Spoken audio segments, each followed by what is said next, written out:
thank you for joining me today. I am making some rather large back seat cushions for a friend of mine. They're quite simple. There's a zip at the bottom and piping all the way around. So let's get on with it. I measure from the inside of the piping there to the bottom. They come out at 18 3/4.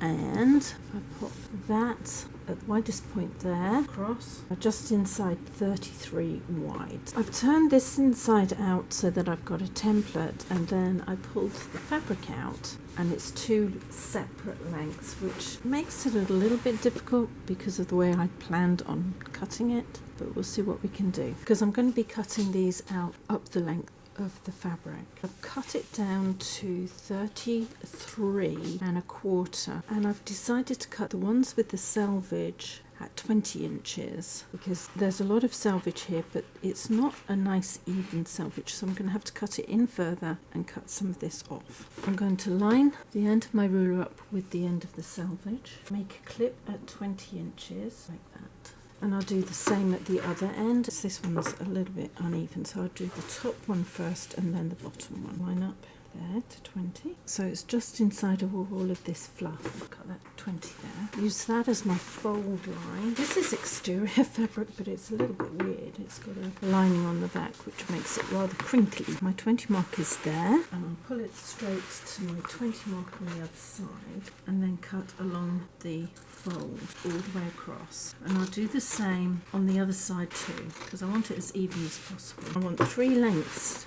The middle length doesn't have to be that size. I've put my ruler on the cut mark at 19 3/4 inches, and I'm going to cut up to the 0. I'm going to cut a lot of that fluffy and loose weave selvage off because I don't need it. But the only way you can do some of these is to cut it backwards. I'm just going to cut down there. Do that on 4 pieces because I've got 2 selvages, and then I'll cut the shaping. I folded it in half underneath, lining that up across the cut side like that, and I've brought both raw edges together here. I am just going to cut down following this pattern here and around so that it's nice and even there, and the same here. I'm going to line that up with the centre top there. Now you'll see that this is actually the side that I had the selvage off. Put it to the top because the selvage was so awful. Just cut that in so it evens out. Now apart from this little part here, which should all be hidden by the piping, it's gone. This is going to be my template for the next pieces. One thing I did notice about the fabric that I've just cut for this template is it wasn't lining up evenly when I folded it in half. So I had to go to the widest point on the side and make sure that was even, because if I lined it up at the bottom or the top, it just went way out on the sides, which is why I'm going to cut each one of these separately. I don't like doing it this way if I can cheat, but seeing as it's twisting, it's not worth the risk of having everything a little bit wonky. Now I can come across the top. It's a nice easy way to get rid of the extra fabric on the selvage. Make sure that's even down there, and everything else should come out even as I get around. If there's any lumps and bumps, I can straighten it out when I put the piping on. Now I'll do the other 2 cushions. I usually cut my piping at 1 1/2 inches, but I'm going to have to cut my piping at 1 1/4 inches, which is a little bit tighter than I like. So there's the first one, and then here. You're going to see there's a little bit extra there as I go across. That's going to disappear. I think what I might do is I'll cut them out separately so I don't get confused.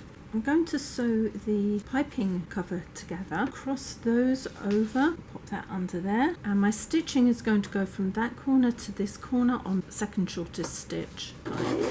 I'm just going to cut that back so I can open that up. This has some kind of sealer on the back, which means it's slightly darker than the front. I found that if I didn't get 2 pieces together and the light shining on it, I almost put one upside down. Put the piping cord in the centre of the fabric. Make sure those raw edges are together, and I'm sewing it into place. As I get closer to the join, I'm going to open it up, make sure it's still open, fold it over.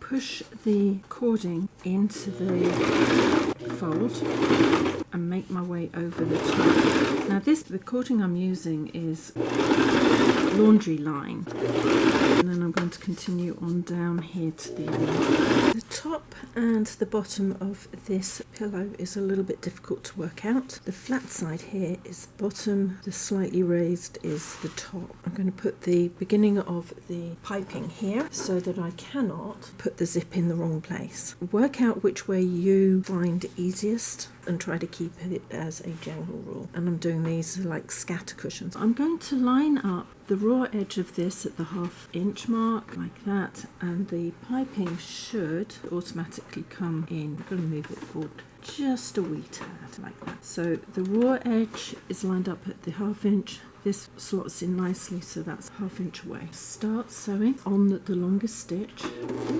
I'm coming into a rounded corner, so I'm just going to cut back like this so that it goes round that curve really nicely. Keeping this raw edge there on the 1/2 inch, I'm going to make my way around, curving the piping as I go so it goes into shape.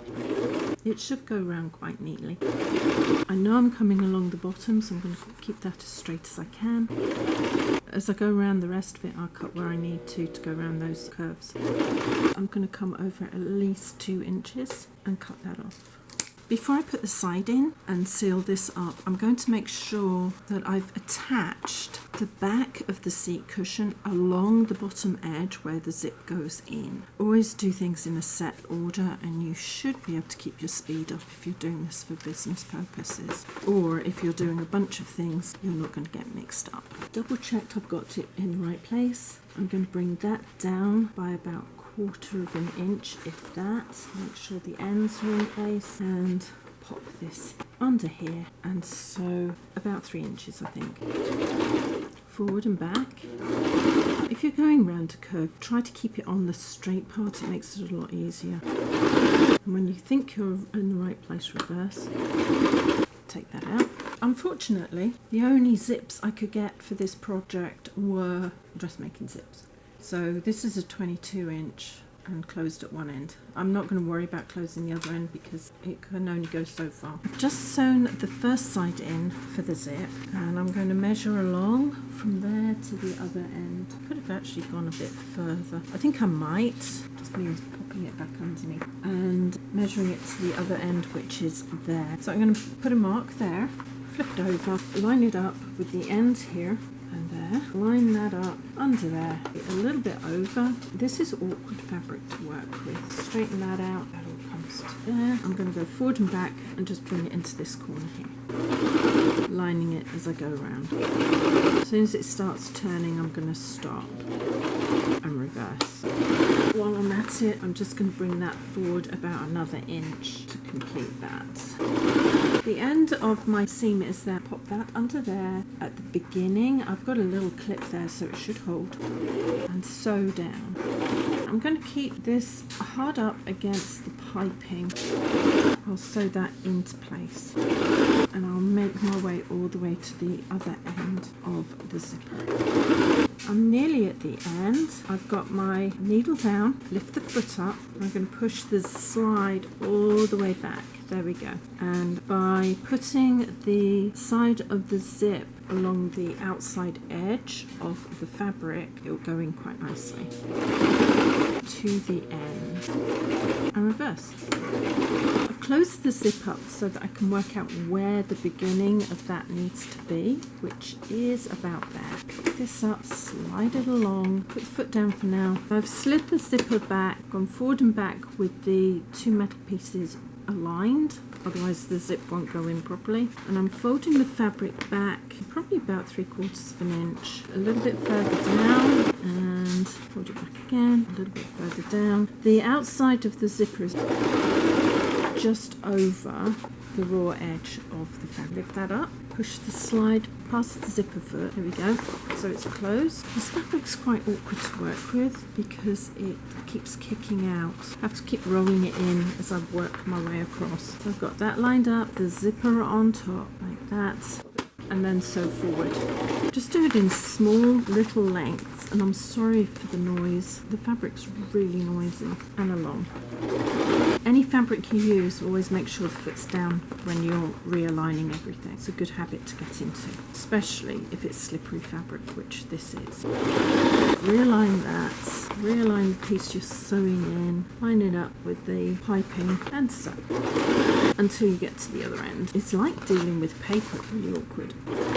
I'm just coming into the other end and straightening that out as best I can and sewing to the end of the zipper. When I get there, I'm going to do forward and back. Before I go any further, I'm going to bring down the zipper so I can get my hand in there to take it down further. Unfortunately, this fabric isn't one that you can easily catch the zipper if you've forgotten to do so and pull it back. You need to make sure you've done it at the beginning there. To join the piping, I'm going to take that back to there, along here at that angle. It's easier if you fold it as a triangle and cut it off like that. I'm going to lay that and that on top of each other, and I'm going to make sure that I come back about an inch, which is to here, and if I fold that back the same way, I usually have it pretty close if I go over the 2 inches, and cut that back too. Both pieces need to be going in the same direction, otherwise you've got a problem. I'm going to fold that over and work out where the center is, which is about there, and I'm going to fold that up so I have a crease, because this fabric just slips when I'm working with it, and if it's a crease then I can see where to put the seam. I'm going to put the pieces across each other like that. Find my fold mark, because I've put that on there. Line up the raw edges, line up the mark that I've put there, put that down. Should be about ½ an inch or thereabouts on this one. It's on the shortest stitch, and I'm going to go from top corner to this corner. Always double check that if you pull the fabric out, it goes across without wrinkling. The fabric behind it wrinkles, then you need to let your seam out, but if this side wrinkles, you can sometimes get away with it. Pull the fabric at the back out. This fabric has no pull. It is solid, so I've had to be very careful about putting the piping in. Fold the fabric back, put that underneath and line it up. Lengthen the stitch to the longest length and push this into here with the seam open and sew down. I could have, seeing as it's an outside project, have sewn this a little bit closer to where I was going to finish, about ½ an inch, and then brought this down and folded it over the top. Personally, I don't like doing my piping that way. I do occasionally. Push that in, line this up and cut that also at an angle. You do that so that one piece of piping will go over the second or behind, and when you push it all together, there shouldn't be a dip in the piping. It should all run evenly. Pull that down. It should, at the join, go in quite nicely, because you're always adjusting it. There we go. Line that on top about an inch back from where I made that join and sew it into position, keeping the raw edge of the back cushion on my ½ inch mark. And as I come in here, push the threads over and then go over about an inch. And that went in really well. I'm pleased with that. To sew the back on, pop that underneath here, around about where I finished sewing in for the zip, about an inch back usually. Bringing this level with the front here, keeping the sides together, keeping the raw edges of the front and back together. I'm going to sew this into position.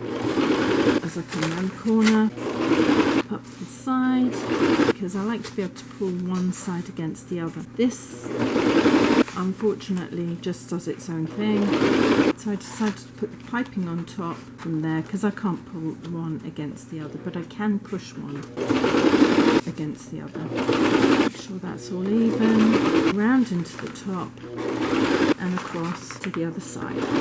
I'm just coming into the other side. This fabric under here is pulling back slightly. There's nothing I can do about that apart from try to keep it flat and equal. And as I come in here, I'm going to go over my original stitching. There's no give with this fabric. It's okay. It'll do the job it's meant to be doing. And then around and over my stitching and reverse. Thank you for joining me with this project.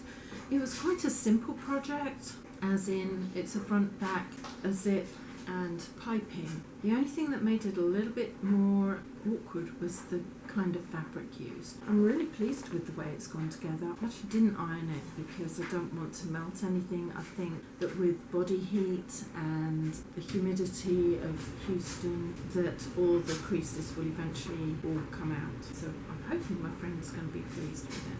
If you'd like to see more from me, please subscribe, hit the bell button, and a few thumbs up would be brilliant. And in the meantime, take care. See you later. Ciao.